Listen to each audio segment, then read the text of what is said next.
Hey, Scott, the streets are talking. Hey, Suzette, what are they saying? You know what? I'm getting this all the time. People are asking, should they buy a house in this market? It's crazy, it's hot. But what do you think? I think the better question for people to ask is it the right time for themselves to buy a home?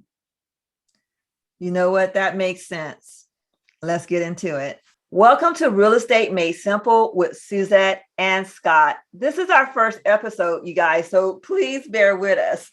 So my name is Suzette 𝘠𝘰𝘕. I am a realtor here in Northern California, specifically Sacramento. I live here, I work here, I connect community. My whole goal is to give everyone a white glove service when they're buying or selling real estate. I make the transaction simple. I make sure that I get the most money in your pocket if you're a seller. I make sure that you get the most value if you're a buyer. And I want to help you. And I'm Scott Thompson. I'm a local loan officer with Loan Depot. And I help friends, family, and people just like you build wealth through home ownership. So let's just get into it. People are nervous about whether to buy a house or not.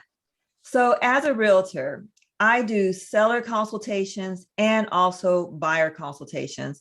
So a lot of times when I'm doing these consultations, people are nervous. So I'm trying to understand exactly what the problem is and trying to come up with a plan with them to overcome it. But a lot of times what I have to do, I have to refer them over to a lender. So Scott, what do you do when I refer them over to you? Great. I got to tell you, I love every time I get a referral from you. And what I do each and every time with all of my clients in a similar vein is have a call with them to kind of go through their own scenario. Everybody's different. So it starts with simple general questions. When was the last time you've had your credit pulled, right? In that, I want to get an idea of like what their credit is. Any issues in your credit that I need to be aware of. But even before we get there, like it's almost more important, like the idea of getting a home is super important. And if I'm having that conversation at the end of the day, I know that's what they're looking to do. And so I'm trying to get an idea of like, what are they looking for? How much do they think they want to spend? And then we get into specific questions to qualify if like what they'd like to spend is realistic. You've been in your job or industry. I'm asking questions to get an idea of how much income they make. If you're going to do a loan, are you going to be doing it by yourself or with a spouse? There's so many different combinations or scenarios that can occur. There's just not a one size fit all, but trying to get an idea of what a person's goals are and then be able to quantify that in a way that they can create a budget. And once they have a good budget, it's as simple as like, you got to know at the high end how much you can afford. And sometimes there's a walk away number because it's outside your budget, and kind of the minimum you're about to spend. And then I can go back to an agent like Suzette and give her a really clear idea of, hey, this borrower can afford this home range. And so in a market like this where, and we'll get into this probably later, where in a lot of cases you have to overbid to get a house, you need to make sure that that even stays within your budget. Exactly. You know, my biggest key for all of my clients, whether they're selling or buying, is that they need to know the numbers. So I'm super happy to have Scott with me because we're very good communicators. And Scott gives me the whole tea when I send my clients over to them. So based upon those numbers, then I can create a strategy. So if you're a seller and you're looking to sell your house and buy the new property, there's all kind of options that I can provide you, but we have to know the numbers. The same thing with the buyer, as Scott stated, that in this market, sometimes you have to, overbid for property. So how does that work when I'm looking at a buyer and we know that we're going to have to go 20, 30, $40,000 over the asking, how does that work with the appraisal, Scott?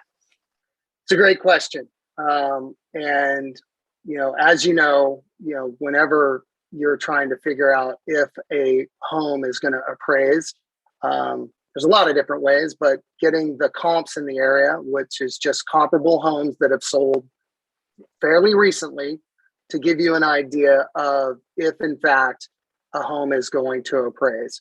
There's not a hard and fast rule.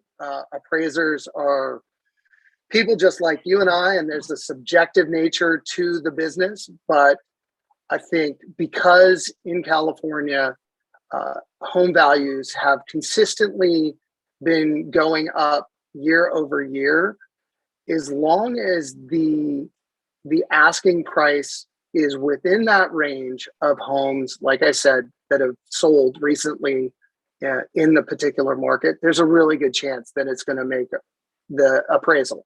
Yeah. Good thing to also know is in the event that it does not, that the borrower is required to make up that difference. And so, again, going back to creating a budget, is we're looking at how much funds that a borrower has in reserve. It's a bank account, brokerage account, savings account. It all goes into your closing costs. So again, we can probably dig into this quite a bit more. Yeah. But great question. Yeah. And again, I keep going back to that, knowing your numbers. When you know your numbers, how much you have in the bank, how much you're approved for. And then usually as a real estate agent, I pretty much know what that property is going to appraise for. So again, we can come up with a game plan when we're submitting the purchase agreement. So again, working with a partner like Scott, that will just make it so much easier.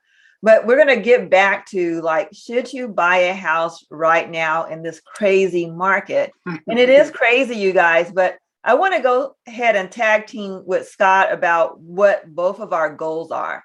And that's to build wealth. And really in this country, home ownership, real estate ownership, that's really the way you build wealth. So we kind of talked about that in the beginning. And yes, if the situation fits you, you should buy a house. What do you think about that, Scott? No, I definitely agree. Without getting, again, we're trying to make this simple, but in California, just last year, home values went up approximately 18%. Now, wow. in every single year, that probably is not going to be the case. But how many investments can you get if on a brokerage account, if you were buying stocks, that consistently delivers 18%? Now, again, if you're thinking home values historically in California are closer to 8%, again, still a really good investment. So exactly. Building wealth, a home is an unbelievably good investment. One, financially, but two, like just the value you get of for those that live in their home, in their primary residence, the memories that you create with your loved ones invaluable. And a little bit cheesy, but like I believe it wholeheartly that yes, there's a financial value of home ownership, but then there's just a personal value of home ownership that you can't get with other investments.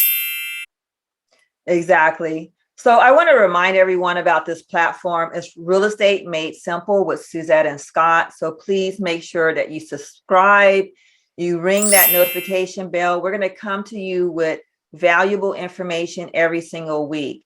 So one of our goals, at least my goal, is to make sure that real estate is always made simple for you. It is an emotional journey because this may be the biggest transaction that you do in your whole lifetime. So we're here to help. We're here to make sure that the transaction goes as smooth as possible, making sure that you get the most value, whether you're buying or selling, and making sure that you continue to build that generational wealth.